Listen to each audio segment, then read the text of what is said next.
দেখো আজকে তিল চুরতে বইলাম, মিক্সার গ্রাইন্ডারে করে তিলটা চুরলাম। কি সুন্দর তিলটা, কালো তিল, একদম দারুণ করে। দেখো নিচে সব খোসাগুলি দেখছো তোমরা, এই যে পুরো মিক্সার গ্রাইন্ডারে করে এটা আমি সুন্দরভাবে ছাল ছাড়াই নিলাম। এবার দেখো ছাড়ার পরে কি সুন্দর পরিষ্কার হয়ে গেল, দেখলা? এবার আমি দেখাই তিল একটু, দেখো তিলটা একদম কালো তিল। আর তো যারা কালো তিল ব্যবহার করো তারা জানো, আর যারা মিক্সিতে এইভাবে পরিষ্কার করো তারাও জানো। তো মিক্সার গ্রাইন্ডারে দারুণ করে তিল পরিষ্কার হয়, এখন কোনো ঝামেলা নেই, খুব সুন্দরভাবে। এবার খোসাগুলি আমি, গাছ আছে আমার কয়টা, গাছের গামলাতে আমি দিয়ে দেবো।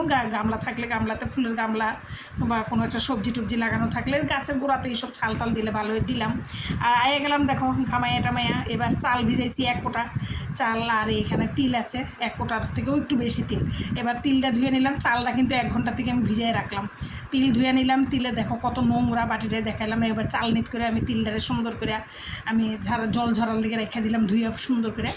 এবার চালটারও আমি জলে যে 1 ঘন্টা ভিজালাম, চালটা ভিজিয়ে উঠিয়ে নিলাম। আর তিলটার আমার জল আছে, জল ঝরা আছে, তবু একটু ভিজা ভিজা আছে। তো এবার কড়াইতে করে এটা ভালো করে ভাজে লেতেছি। আর এবার চালটারে আমি মিক্সার গ্রাইন্ডারে ওই ঝাঁঝরি থেকে উঠে এবার আমি এটারে দেখো আধ ভাঙ্গা করে এটারে পাউডার করলাম, মানে ফুল পাউডার না। দেখো এই যে দেখালাম আধ ভাঙ্গা। আর এখানে আমার তিল ভাজা হয়ে যেতেছে, এদিকে দুধ বসাই দিলাম। দুধে দেখো 2টা এলাচ, আর তোমার এই যে আমি গোটা এমনি করে দিছি, অনেকে বীজটা বাইর করে তোমরা থেতো করে দাও, আমি এইভাবে দিই নাই। 2টা তেজপাতা দিয়ে দিলাম সিরা, 3 প্যাকেট দুধ দিয়ে দিলাম আমি। এই দেখো তিল ভাজ্যা এবার সুন্দরভাবে এটা গুঁড়ো করে নিলাম, চাল আধ ভাঙ্গা করে নিলে। দেখো দুটোটা একদম রেডি, দুধ আমার ফুটে। এবার একটা নারকেল ভেঙে লেতেছে, নারকেল ভাঙ্গা স্টাইল দেখলা, দাও দিয়ে বাড়ি দিয়ে ঠিক মাঝখানে যাতে ভাঙে। দেখো আবার এই দেখো দাওটা দিয়ে ফাঁক করে নিলাম, দেখো কী সুন্দর গোল হয়ে বাটির মতো বাইরে, ওইটা খুব ভালো লাগে। এবার নারকেল হাত কোরানি একটা আছে আমার, নারকেল হাত কোরানিটা দিয়ে নারকেলটা কোড়াই নিলাম। আর সাইডে বাটির মধ্যে দুধ বসাই রাখলাম অনেকটা, দেখছো?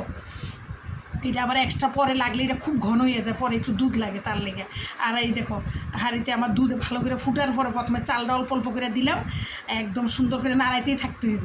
পুরা চালের গুঁড়াটা এবার পুরাটাই ঢেলে দিলাম, তিলের গুঁড়োটাও পুরা দিয়ে দিলাম। আর পুরা নাড়াতে থাকতে হবে, নাহলে কিন্তু এটা নিচে চাকা হয়ে যায়। এটা খুব দারুণ লাগে খেতে বন্ধুরা। এই দেখো বাতাসা দিলাম, আর এটা একটা খেজুর গুঁড়া ছিল আমার, ওইটা আমি দিয়ে দিলাম বাতাসার সাথে। এত দারুণ হয় না ওইটা বানালে। বাতাসা আর দিলাম, আর কিন্তু চিনি কোনো ব্যবহার করি নাই আমি। 1 চুটকি আমি নমক দিই, তোমরা নুনটা আমি দেখানো, নমক আবার হিন্দিতে হয়ে দিলাম। হ্যাঁ নুনটা আমি দিই, কিন্তু তো এটা দেখাই না, অনেকে দেয় না, বলে কি পায়েসে নুন দেয় না। আমি কিন্তু 1 চুটকি দিই, তাহলে ভালো ধরে। এই দেখো আমার পায়েস হয়ে গেল, দারুণ তিল চালের পায়েস। কেমন